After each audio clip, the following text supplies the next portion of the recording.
on radio the other day try to explain what it is about his team. We've used that kind of an analogy, right from the beginning of the playoffs out of those play-in games, that our guys are like Navy SEALs. Just drop us off in parachutes, and as long as they get an opportunity to compete, they're good. We have too much time. Our guys get a little bit crazy. They're at their best when they're on mission. We have an incredible respect for Denver. We just think it's kind of like a mirror image series, just in terms of they have a very strong culture. Their group is connected. You don't have any cracks. Extremely well coached, and they have great competitors and great talent. Jokic and Murray, but everybody else is a system fit. So this is set up to be a great series, great competition. Our guys are looking forward to it.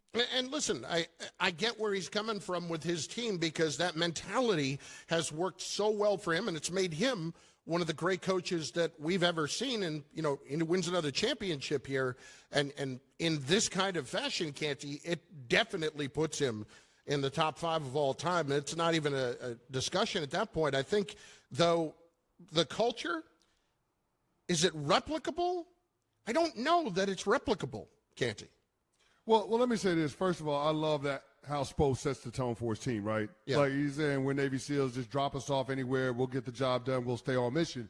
And you can go back to what he said after a disappointing Game 6 loss in Miami in the Eastern Conference Finals. He said, if we could tip the ball off right now and play another 48 minutes, my guys would. Mm-hmm. And what did they do? They went up to TD Garden and boat raced the Celtics in Game 7. So I love that he sets the tone. Jimmy Butler is right there in terms of setting the tone for the guys in that locker room. So I have no doubt that the focus for the Miami Heat will be singular in terms of what they have to do, their outlined path to victory, and being able to do everything that they can to dictate the complexion of the game. But going back to this word culture, a lot of people use it as a catch-all, or one of those things that people just say when they don't know what to say about a given team or about a given sport, whatever.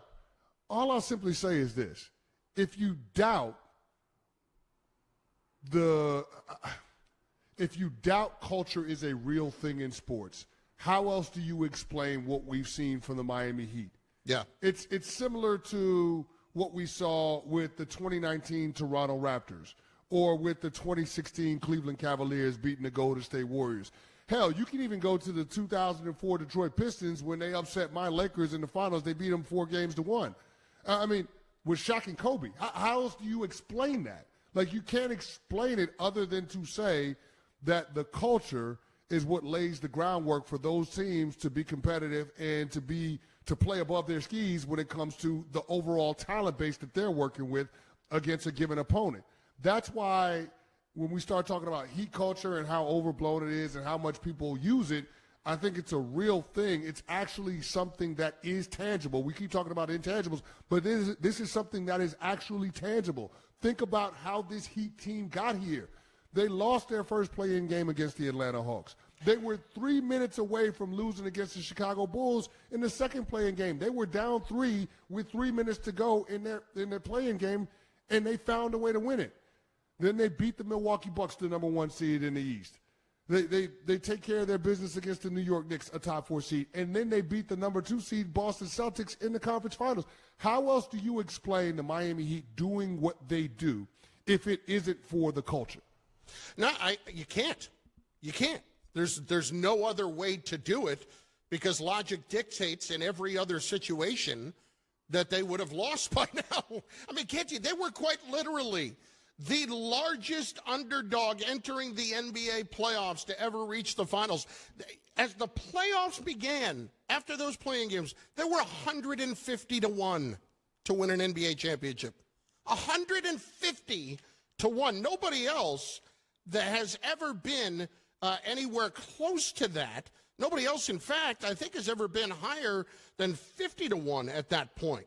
And they were 250-1 after that first play-in game loss. It's insane. It's insane what they've done, but I don't know if you can replicate it easily.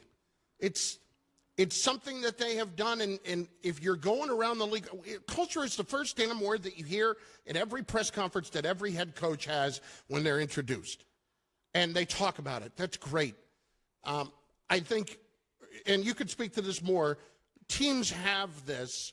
Successful teams, for the most part, have it, but not at the level that we have seen this organization be able to do it. I think teams have it on certain years, but I don't always believe that it's something that can hang in there. Look, Golden State Warriors have had great culture. Yeah. But they've also got amazing players. Yeah. They've had two great players, at times three with Kevin Durant. That speaks more than culture does. We never talk about culture with the Warriors, and justifiably so. This team, outside of the LeBron years, they do seem to do it with less. Yeah, and they have 4 undrafted players in their playoff rotation, right? Yeah. Who else is doing that in the NBA? Nobody. So, when we ask the question, is it replicable? I don't know that it is, because it takes the perfect storm, having a really good head coach that's a great communicator in Eric Spoelstra, and then having a superstar with a dogged mentality in Jimmy Butler. I don't know that there are a lot of players out there that have Jimmy Butler's mindset. I don't know that they have his grind, his work ethic, because that's what sets the tone for everybody in the organization. The fact that Eric Spoelstra and Pat Riley can hold Jimmy Butler accountable down to his weight and his body fat when he comes into training camp, his conditioning, his offseason workouts, all of the different things that he does. I don't know that there's another superstar out there that's setting the tone in that way and doing all the little things. And I think it has to do with how Jimmy Butler made his way into the league and made his name. This wasn't a lottery pick. This guy was the 30th pick in the 2011 draft. Yep. He had to work his way into becoming a good player. He started out being a defensive stopper. That's really what he was known for in Chicago until the very end, but he developed an offensive game. This is a player that takes nothing for granted, and when you watch the Miami Heat play, they're a team that takes nothing for granted. They don't miss opportunities. They're scrappy. They hustle. They get all the 50-50 balls. So when it comes to the question of whether or not you can replicate that at another stop, I guess it's possible, but it's highly unlikely, because it takes a player as unique as Jimmy is in terms of their mindset, coupled with a coach and an executive in Eric Spoelstra and in Pat Riley, that all can work together synergistically in order to create the environment that the Miami Heat have over the last half decade. Canty and Carlin in for Greeny, presented by Progressive Insurance. If you're looking for a career you'll love with flexibility, great pay and benefits in one of the country's top workplaces, come join their growing team. Go to progressive.com/careers and apply online today. Saying that you can replicate Heat culture somewhere else is almost disrespectful to Jimmy Butler, Eric Spoelstra, and Pat Riley. It really is.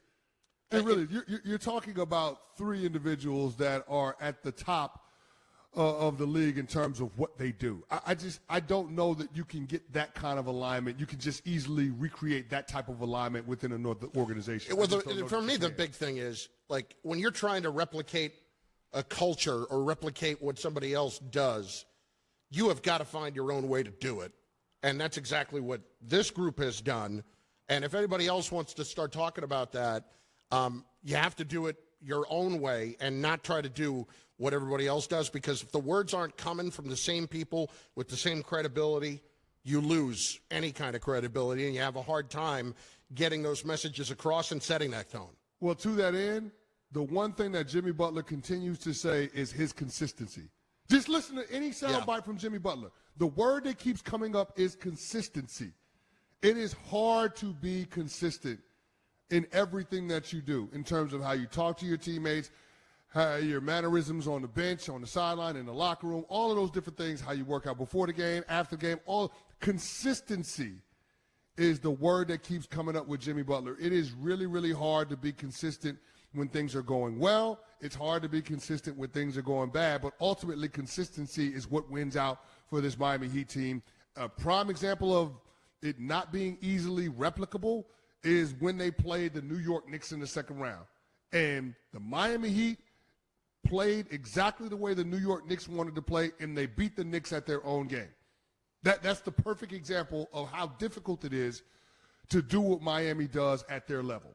Canty and Carlin, ESPN Radio, Sirius XM Channel 80, presented by Progressive Insurance. There's a team in New York that is trying to build a winning culture, and they brought in a superstar player to help do that. That might have been a mistake in terms of culture, but there are zero concerns for Aaron Rodgers' injured calf, according to our next guest. Plus, how much would you pay for air conditioning? She answers all of those questions next. Canty and Carlin in for Greeny, ESPN Radio and the ESPN app.